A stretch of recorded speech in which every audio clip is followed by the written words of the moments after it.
പ്രഭാത പ്രാർത്ഥന.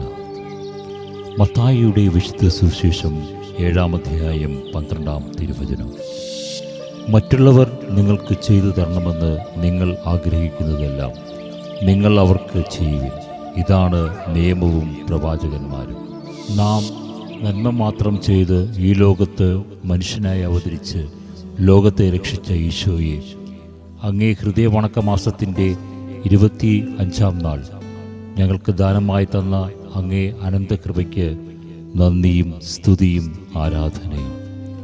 കർത്താവെ, ഈ ദിനം സ്വർഗത്തേക്ക് മുറുകെ പിടിക്കുവാൻ, കൂടെ നേടുവാൻ, കൂടെ അടുക്കുവാൻ അങ്ങ് ദാനമായി നൽകിയതാണെന്ന സത്യം ഓരോ നിമിഷവും ഞങ്ങളുടെ ഹൃദയത്തിൽ ഉജ്ജ്വലിപ്പിച്ചുകൊണ്ട് ഇന്ന് സ്വർഗത്തിലേക്കുള്ള ഇടുങ്ങിയ വഴിയിൽ സഞ്ചരിച്ച് മുന്നേറുവാൻ ഞങ്ങളെ അനുഗ്രഹിക്കണമേ.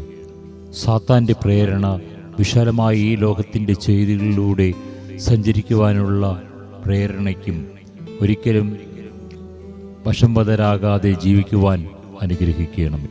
ഞങ്ങളെ ഈ ലോകത്തിലേക്ക് അയച്ചത് ഞങ്ങളുടെ വിശുദ്ധമായ സ്വർഗീയ പിതാവിൻ്റെ ഭവനത്തിലേക്ക് സ്ഥിരവാസത്തിൽ എത്തിച്ചേരുവാൻ അങ്ങ് ഞങ്ങളിൽ നിശ്ചയിച്ച ആത്മാവിൻ്റെ ആ പരിശുദ്ധാത്മാവിൻ്റെ ജ്വാല ഉജ്ജ്വലിപ്പിക്കണമേ.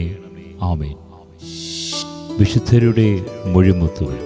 വിശുദ്ധ പൗലോസ്: ഞാൻ എല്ലാവരിൽ നിന്നും സ്വതന്ത്രനാണെങ്കിലും വളരെ പേരെ നേരിടേണ്ടതിനാൽ ഞാൻ എല്ലാവരുടെയും ദാസനായി തീർന്നിരിക്കുന്നു.